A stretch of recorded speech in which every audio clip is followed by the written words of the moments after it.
Bitcoin is up over $72,000, holding strong. Can it stay up there? We're going to talk about that. Also, an indicator that you need to have on your chart this cycle to keep track of when you might be seeing some tops coming in on these, or at least when to look for them. Let's get into it. Bitcoin is holding strong over $72,000 this morning. And as you can see, it has just been on a tear. And we are above the green line on the Pi cycle chart before. And if you look in the past here, look in the past, when we last time we got above it, we just went up, tapped that green line again, and then we were off to the races. We never looked back until we came way below it and cratered. So keep that in mind watching the Pi cycle top right now. This doesn't mean we're at a top, but it does mean that we are getting heated up here on this. We are looking for this red line to cross up above this green line to indicate that we have reached a top on Bitcoin, which isn't in yet, but that's what we're looking for. See what happened with the miners over the weekend. Bitfarms did not do so well. They are down 9.74% this morning. That is better than Friday afternoon, where they went all the way down to 13.5% before bouncing. We are closing in on that 200-day down here. We're slowly kind of, I don't like this candle. This is a bearish candle. I am waiting on this. Of course, this is not financial advice nor a suggestion to buy, sell, or hold any assets whatsoever. This chart doesn't look good to me. I will wait to see a couple of green candles on this chart before I am looking to re-enter on Bitfarms, or not re-enter, but add to my position on Bitfarms. It could be continuing to fall for quite a while, similar to like Mara did when it announced its earnings. Not its earnings. Well, yeah, its earnings, but also its dilution. It fell for about a week and a half. CleanSpark just had insider selling 3 or 4 days, and they fell dramatically as well. So all the miners are actually not doing super well today, even though Bitcoin is up 4%. That's, I bet IBIT is doing fantastic right now. Anyways, honestly, I'm looking for about $2 to be the ultimate resting place for Bitfarms. And like I've mentioned before, on a longer, a broader time frame, we are making higher highs and higher lows on this chart. If we stay above that $2 mark, that will still be a higher low, locking in that a continuation of that pattern. And we could expect higher highs coming in above 391 in the near future. But of course, we need to start seeing that turnaround first before we can start calling that out. That's what's going on with Bitfarms today. CleanSpark it opened strong, came down low. We're down 3% on it. I had some calls I got on Friday that are probably not doing super well right now.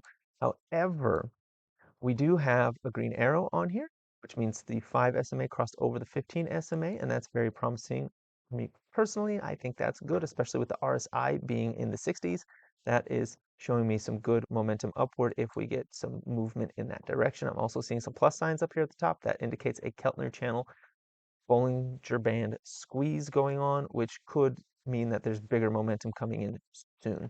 Last time we saw it was back here on February 8th, and when that closed, like when that squeeze ended, we went from 1059 all the way up to a peak of 1460 in one day. So keep that in mind. These Bollinger Band Keltner channel squeezes can be quite dramatic. They can also be dramatic in the other way.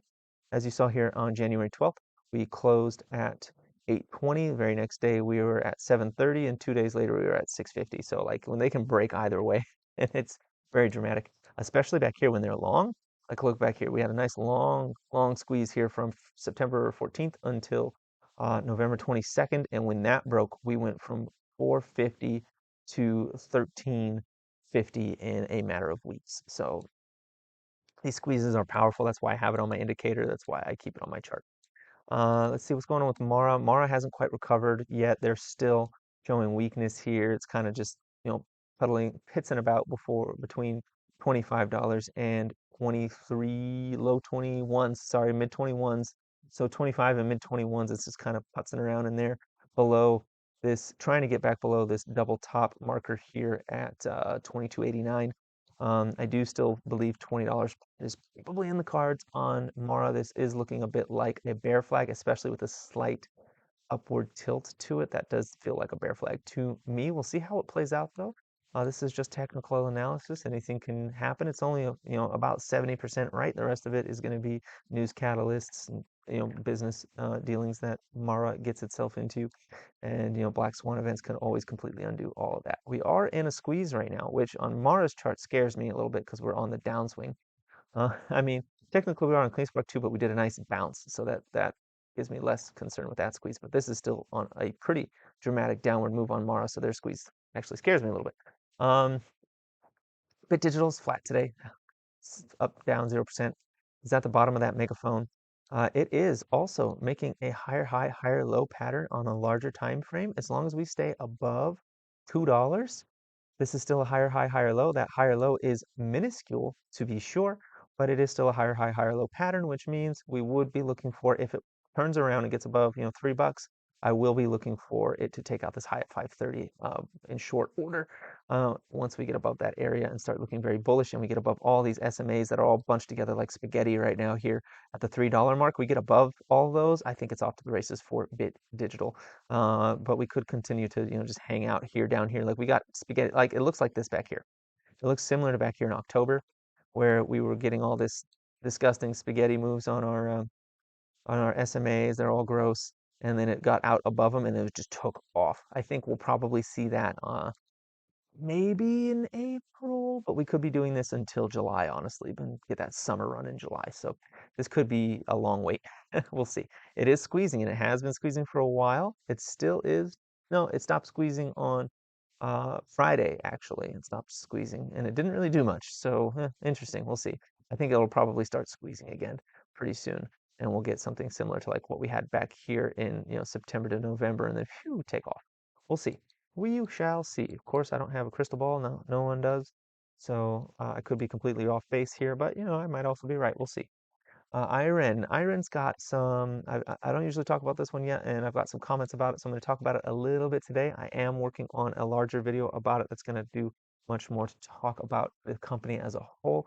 Today, I'll just look at the price action real quick, but right now the price action looks okay. I'm going to say okay.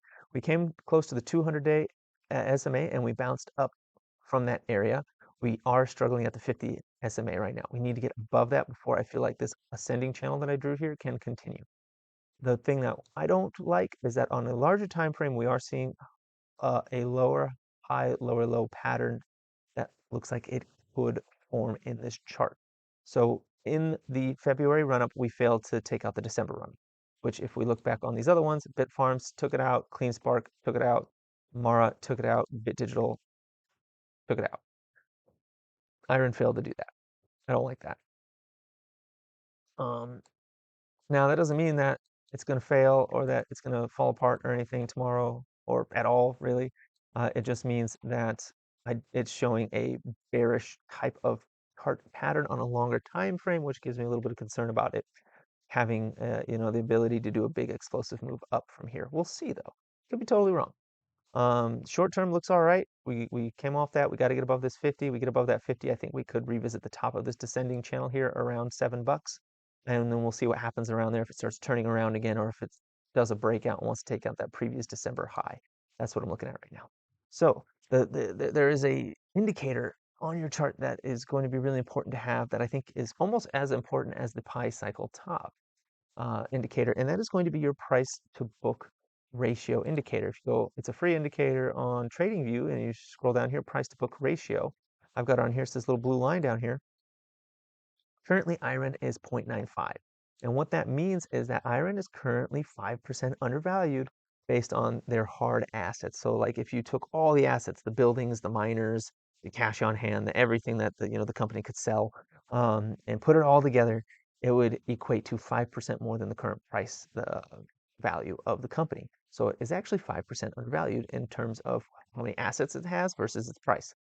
So keep that in mind. Now, what I want to see, and you won't see it on this chart because it hasn't lived long enough, but I want to see a spike, something like you saw here on December 31st for IREN, right?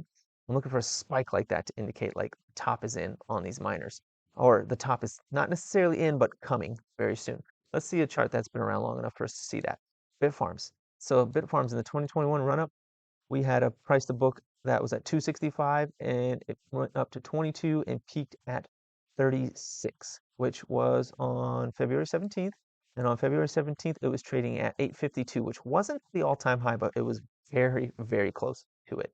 And then it dramatically dropped off from there. Price didn't, but the price to book value did.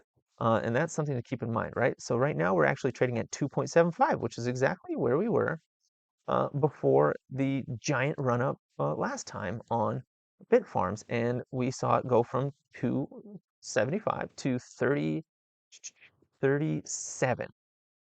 So when you see that big spike all of a sudden in price to book, we might be looking for a top coming in soon, or it might already be in, but it could be coming in soon as well. Let's look at CleanSpark. See how CleanSparks looked for their price to book. Let me get the 2021 rally in here. All right, and same sort of thing, right? So it was before the rally, it was at 1.1 and it ran up to 12 and then did an ultimate peak at 30. So it went from 1 to 30 in a very short amount of time. You saw this ramping up here and shoo, just spiked. And even if you got after that spike, like honestly, their all-time high didn't happen until after this. So it spiked on December 30th and it didn't see its all-time high until January 8th.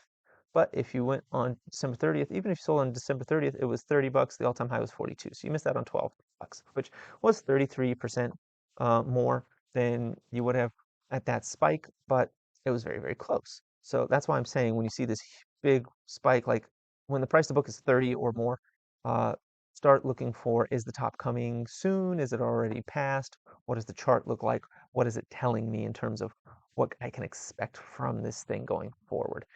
Same with Mara. Let's see, Mara was a little more crazy. I looked at it before. Yeah, Mara's all over the place. I don't know if I'd use Mara to do this because, like, look, it did a spike from 2 to 12, and it went from 50 cents to $5, which is huge, but like that wasn't the top. It wasn't even close. And then it came back down to $2, and the price of the book went to 3, and then it spiked up to 15, and on that spike up to 15, it went to $28, which is pretty killer as well. Let's see. And then when we got into the actual run up from our marathon, I don't know what was going on here in 2020 or 2021 with them, early 2021. I guess that was the first peak. The second peak, which was the real peak of Bitcoin, well, it wasn't really the real peak, but it was the second, the highest one. They went up only to 11. So Mara doesn't do as strong of a spike. Currently, they're at 347. Average is about 3 for most companies, so it is a little bit overvalued currently. It could come down a little bit more to get to that 3 level. I don't know if it will, because like CleanSpark isn't right now. CleanSpark's at, back did I go? CleanSpark's at 4 right now, so they're a little high, 273 for um, Bitfarms. Bit Digital is at 257, so they got a little bit ways to go. They're actually a little bit undervalued in relation to what price to book is on average, not in terms of how much their actual like asset value is versus their price value. It's actually above it, but we'll talk about that later. I think, did I say Bitfarms already? Yeah, Bitfarms went, when they spiked, they went from about 13 up to 37 as well. Yeah, yeah, and that hit it spot on. Bitfarms, like it spiked on price to book to 37 on the exact day that we saw an all-time high for it at $33. So Bitfarms kept to its price to book spike quite well. So anyways, that's something to add to your chart. When you start seeing that pi cycle top close in, maybe this red crosses over that green and we get that pi cycle top indicator, I would take a look at the price to books, make sure that they're spiking as well. See it, maybe they already have spiked, and that's when we're looking for the top. That's when we're thinking, okay, when is our exit? What was my exit strategy? How do I execute on it? Make sure you remember it and that you know how you're going to close out on some of these. Anyways, that is the video for today. And of course, that was not financial advice nor a suggestion to buy, sell, or hold any assets whatsoever. It's for entertainment purposes only. So with that said, please like, comment, and subscribe, and have a profitable day.